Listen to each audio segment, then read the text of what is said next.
And talking about what is appropriate, this is our first story. An easy calm has returned to Ashalaja, a suburb of Accra, following clashes over land issues in the area Wednesday afternoon. The gunshot exchange has caused injury to scores of residents who say they are living in fear. Latif Idris has more.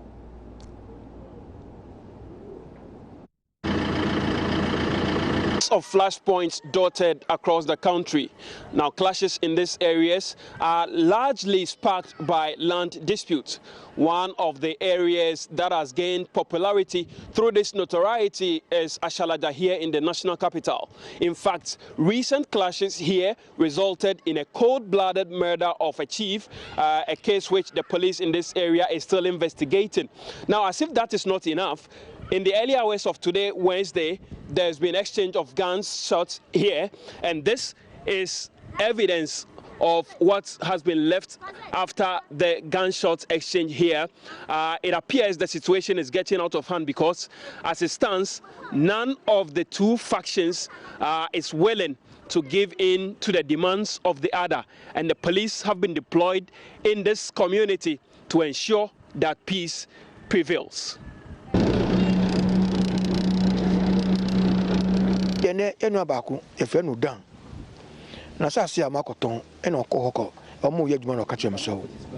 brother was attacked earlier today on his property by well-built young men who had guns and cutlasses. This has gone on for a very long time and nobody seems to take any concrete action against it.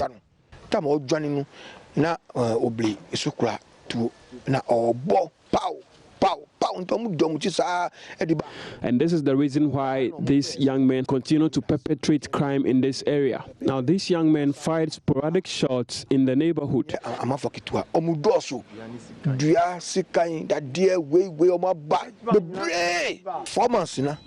And they vow to continue until they kill one of us. And I want the police to step in and ensure this doesn't happen. Draw and sana. All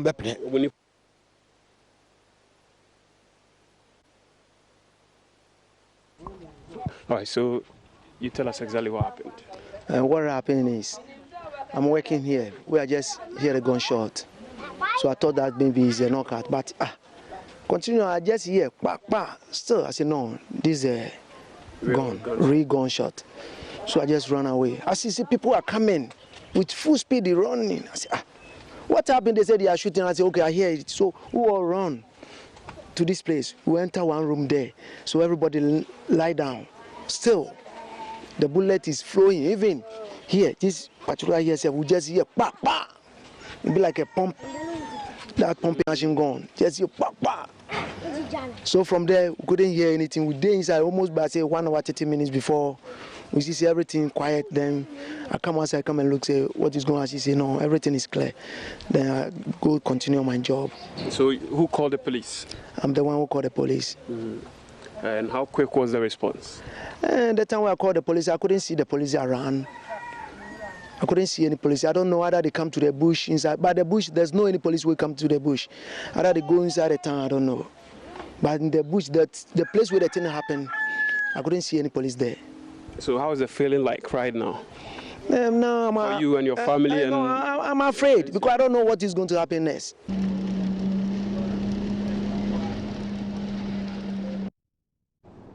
And now let's go to the Ashanti region, where many new potential voters in the region could be disenfranchised by party agents who are bent on challenging their eligibility to register. Members are also alarmed by the continued presence of stoutly built men at registration centers in defiance of a Regional Security Council directive.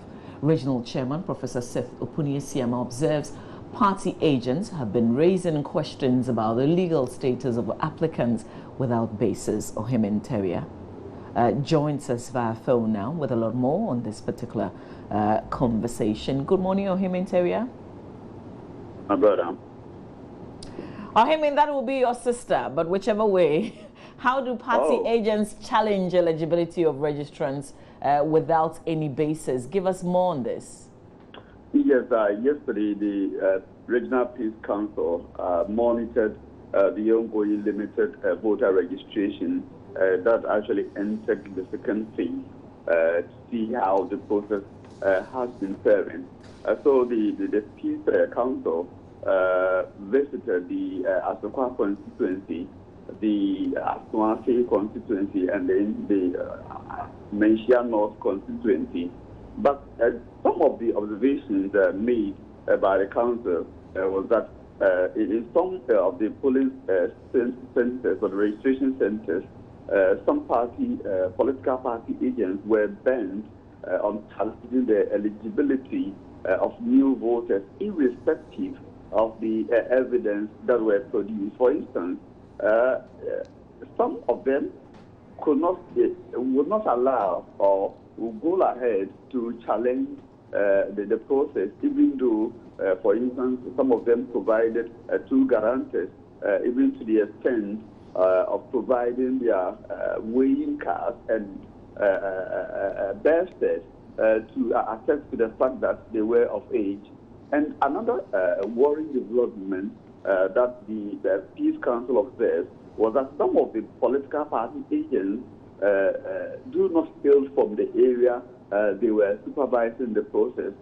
So the Peace Council observed that indeed some of them have come to the registration centers with the one notion just to challenge potential voters of the process. And that was a worrying trend that the Peace Council says that indeed it's an issue that needs to be addressed, because if they are afraid more people, new potential voters in the Ashanti region could be disenfranchised, because after they have been challenged, the voters have to meet a committee, sometimes at the regional office, where they will have to meet a panel to also defend why they should be registered as part of the process. And the Peace Council chairman says that even with that particular instance, there are people who feel that why should registering to vote in Ghana should be that expensive, and just they may not even attend the meeting, and that is where they are afraid many of them could be disenfranchised. But any recommendations made after the rounds done yesterday? Yes, the Peace Council made recommendations that even met the regional UC director, Mr.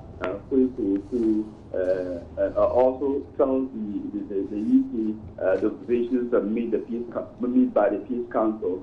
For instance, the presence of the Southern Girls men and new locally as metro men were also, that issue was also raised. So the Peace Council asked the Electoral Commission as much as possible to also speak to the party or political party agents to understand and allow the process to take its course. So the process should be a extreme slow one. So the Electoral Commission also said yes, they will be as part of the program, will be speaking to the political parties and their agents to ensure that they allow the process to go on. But at the point, the EC director said that for the Electoral Commission, there's little that it can do as far as this issue is concerned, because the CI makes provision for even Ghanaians who are not political party agents to challenge the eligibility or the registration of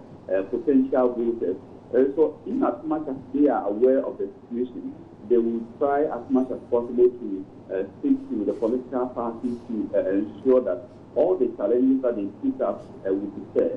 It was at that point that he said that even in the third phase of the exercise, many of the people who were challenged, many of them have been cleared because the accusers failed to provide the needed evidence that will ensure that those who they are challenging will not have the opportunity to have their name on the voter register. All right. So that is what the Electoral Commission has to say. All right, very well. Ohiminteria, we will leave it here. I know that a lot will happen throughout the rest of the morning and the day, really. That's Ohiminteria, our colleague with Insura FM in Kumasi. An unidentified fraudster is currently at large after successfully defrauding a businessman of some 24,000 Ghana cedis with the help of two other accomplices. The accomplices, 22-year-old John Nenson and 23-year-old Razak Mohammed, are currently in custody at the Tema Community 1 police station. The complainant, Daniel Odami, who usually buys on tonaton.com, expressed interest in a Toyota Corolla he saw online and contacted John Nenson, whose number was attached to the advertisement. The first accomplice, Nenson, made the car available to the buyer, who is the complainant, for test drive at Tema Community 8. Tema Regional Police Public Relations Officer ASP Juliana Obing, narrating the facts of the case to Joy News, said there was an agreement to pay for the vehicle after the test drive. Now, the suspect informed the complainant that the owner of the car that he had showed interest in was at Nabita Hospital attending to his sick wife who was on admission there. And so they proceeded to the hospital to go see the car owner. At the hospital, the car owner, supposed car owner who is presently on the run, came out and then collected the said amounts that was involved in selling the used Toyota Corolla that Mr. Odame found on Tonaton, that is 24,000 cedis, and then gave it to the runaway supposed car owner. So then the supposed car owner directed the suspect that they go to Community 7, where documents of the car and then a receipt showing that really Mr. Odame had paid for the car would be given or handed over to him. But first accomplice Nenson failed to provide the documents. At a spot, when they got to Community 7, a motor rider pulled up, and then just around the same time, the suspect said that he wanted to get down from the complainant's car and then bring out the document and then the receipt that he was supposed to collect from him. Just when he got down from the car, he jumped onto the motor bike that was parked, and then immediately the two of them sped off. The complainant, sensing danger, quickly followed the motorbike, and then hit them with his private car. They fell down. And then the suspects were arrested by a mob who had gathered at the time. And then with the help of an assemblyman who lived around the area, they were quickly rushed to Community 8 police station. But then obviously once they were hit down by a car, they sustained some very serious injuries, and so were taken to the Tema General Hospital, where they have been treated. The two suspects who are currently in custody will be processed for court. ASP Juliana Obeng is therefore cautioning the public against getting into suspicious deals, especially online. Kwame Yanke's report for Joy News. President John Dramani Mahama is assuring unemployed youth in the central region that jobs will be made available after the completion of the Commander Sugar Factory by the end of this month. And according to the president, the sugar factory will employ some 7,000 youth. He was speaking after inspecting numerous projects in the central region as part of his Accounting to the People tour. The tour in the central region was preceded with the commissioning of the ultra-modern Cape Coast Sports Stadium on Tuesday. On Wednesday, the president began the inspection of various projects initiated by his government. At Commander, where the sugar factory is under construction, the president has been speaking about the prospect of the project and what the people in the central region stand to gain. Part of government's vision to industrialize the country and make us self-reliant is to revive some of the factories that our first president, Dr. Kwame Nkrumah, established.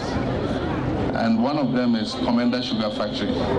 Commander used to produce a lot of sugar for consumption, public consumption, and also for the confectionery industry, for baking, and so many other purposes. Unfortunately, because we were not able to look after it properly, Commander Sugar Factory collapsed. Now, this government, late president of blessed memory, Atta Mills, envisioned bringing back this factory so that we can create employment for the young people around this area.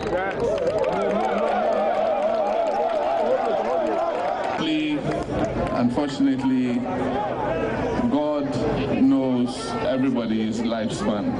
Professor Tamils is not here today, but he's with us in spirit. The vision of this factory began with him.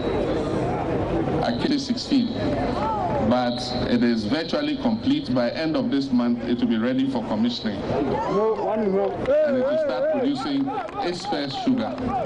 As I said, the survey that has been done shows that there's about 10,000 tons of sugar cane available in the area to be purchased to start producing sugar. The factory has set up a nursery up there to produce new hybrid seedlings to be distributed to farmers who want to grow the sugar cane. They've announced their price, 60 cedis per ton, with 10 cedis bundle to encourage sugar growing in this area. The income that will be generated by the young people would be phenomenal and be able to change their lives so that we can produce enough to feed the factory. The factory would produce sugar to cut down the amount of sugar that we import into this country. As I've said, any amount of factory, Kumasi Shoe Factory, we have reactivated. The Kotokraba market in Cape Coast also received the attention of the president as he inspected the progress of work there. According to the engineers working on the project would be completed in about 3 months. Apart from this, the president has also been inspecting the roads in Cape Coast that are currently being asphalted, and the Elmina Benya Bridge that has also seen a remarkable progress according to the president. The chiefs in the region have been expressing their appreciation to the president for the work he's done so far in the region. The paramount chief of the Ogua traditional area, Osabe Makwesiata II, also expressed the intention of the Ogua Traditional Council to confer the status of a Fanti son. The Ghana Anti-Coalition or Corruption Coalition is setting up its first fight against corruption, all with the introduction of a 10-year plan. The plan outlines roles of all stakeholders, including the public, private and civil society organizations, in holding government accountable in the fight against corruption. According to the Director of Anti-Corruption at the Commission on Human Rights and Administrative Justice, Charles Ayemdo, a three-pronged approach will be used in the fight against corruption. The sensitization workshop organized by the Ghana Anti-Corruption Coalition on National Anti-Corruption Action Plan. Roles were outlined for the public, private and civil societies in a bid to fine-tune the fight against corruption. Speaking to Joy News on the sidelines of the workshop, CEO of Private Enterprise Federation, Nana Osei Bonsu, stated how the private sector will accept roles and responsibilities assigned them in fighting corruption. What we're putting together is a business integrity code of conduct and governance structure, where businesses are now going to, accept those kind of roles and responsibilities. What we call the four corners of the plan will be the climate change impact measures, the governance structure, anti-corruption, and then the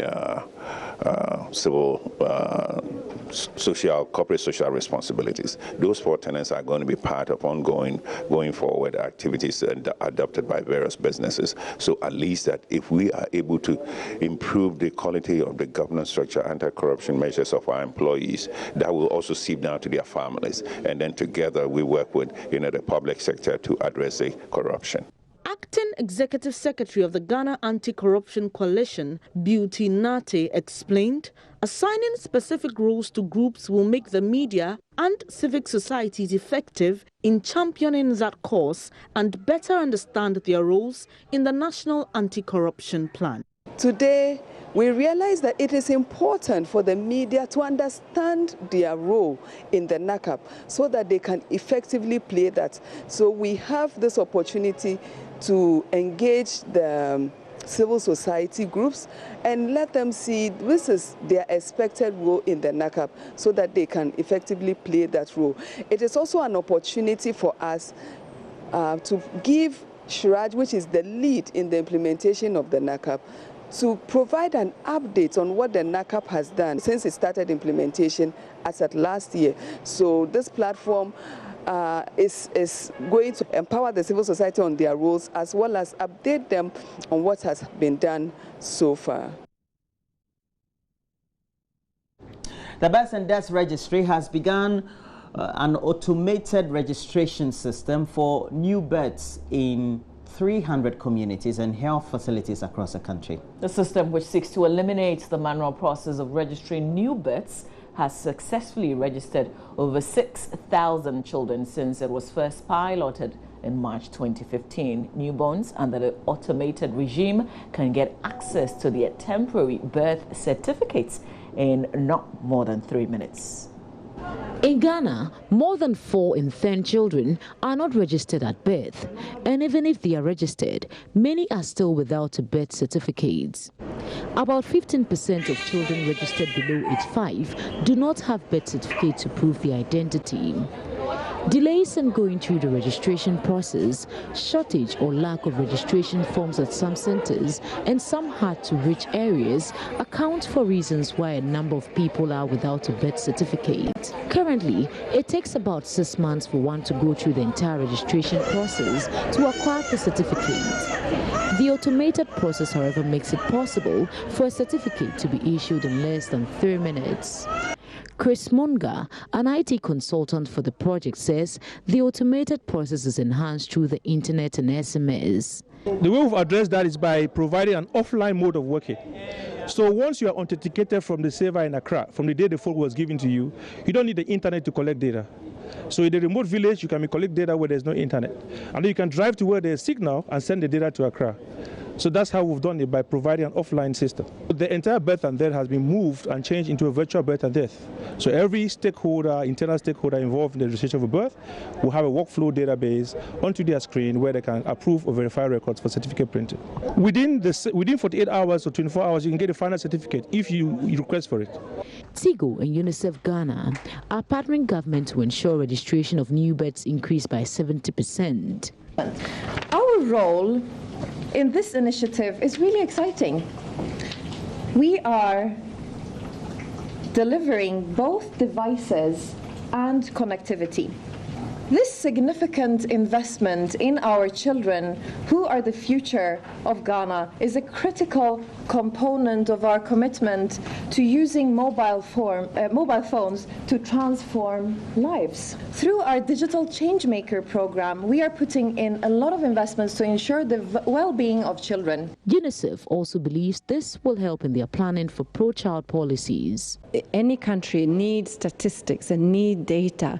Any country needs to know how many children have been born in any particular year so that schools can be planned, infrastructure can be planned, budget allocations can be made according to the population and according to the needs of the children. If we don't know this, if we don't have this basic information around how many children are being born, at what location, at what time, and under what circumstances, we are not able to plan, the government is not able to plan, and we as UNICEF, we are not able to put our resources to best use.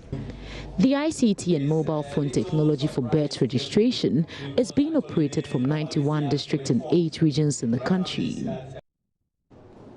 Meanwhile, the Registrar for the Birth and Death Department, John Agbako, explains why the automated process is only limited to new births.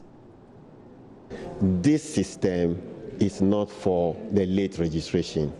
We are targeting the fresh births. So, like you saw in the video, it's just after you have given your detail, that information about the child is fed into the system. Once we have connectivity and it is gone into the database, the next minute, if you are close to a printing point, we can print a certificate for you. You understand? Yes. What is the age limit for this birth? This is a good opportunity to put this across again. You know, we're saying that fresh birth registration covers from the first day of the child to the child's first anniversary. That is 1 year. When you do it within this period, it is free. And that is what this program is targeting. When are we expecting to roll it out to make it bigger for others to also be enrolled in? Because we have more people who still do not have birth certificates. Yes, these resources.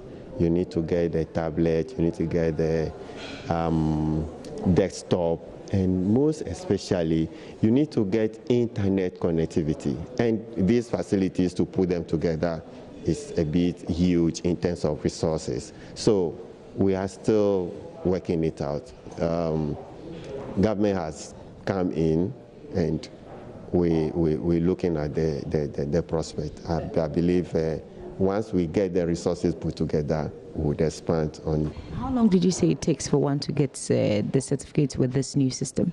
How long it takes?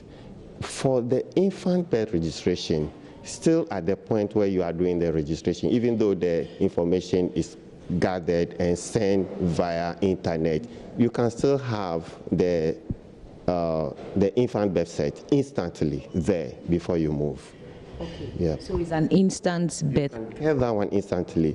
When you request for the machine generated or computer printed one, that one you can have it there, unless you make a step to the regional office to make the request, and then that will be done for you. So how long does that one take? Again, we don't have the system where certificate can be printed at the regional levels. So they would still have to come to Accra. Some regions come fortnightly, others a week. So basically, it will take about 14 days or 5 days. And that's it for the news this morning. Please make sure that you get interactive. And if you want to do so, please log on to our Facebook page, Join News on TV. And then also, we have a WhatsApp handle. 0560 800,000. Stay with us when we come back. We've got the newspapers. We'll visit a few of the online portals. And then your messages.